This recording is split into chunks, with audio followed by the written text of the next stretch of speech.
What is up everyone? In today's video I'm going to show you how to set up brother MFC 495CW printer or download and install driver. So first of all, open browser and search here printer.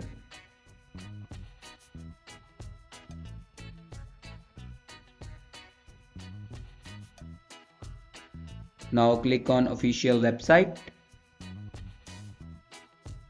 Now here you can select a window and then click on OK.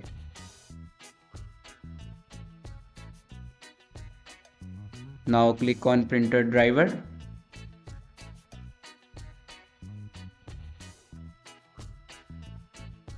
And here you can download your printer driver.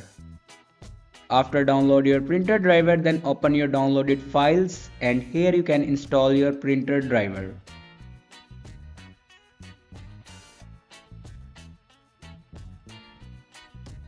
After install printer driver, then go back and open settings and click on printer and scanner. Now click on add device.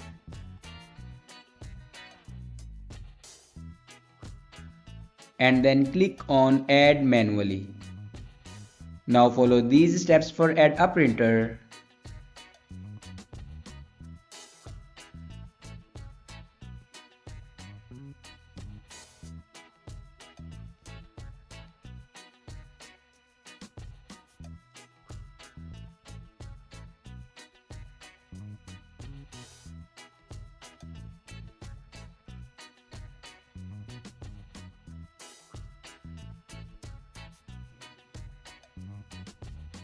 Now here you can see my printer will be added. Thanks for watching this video.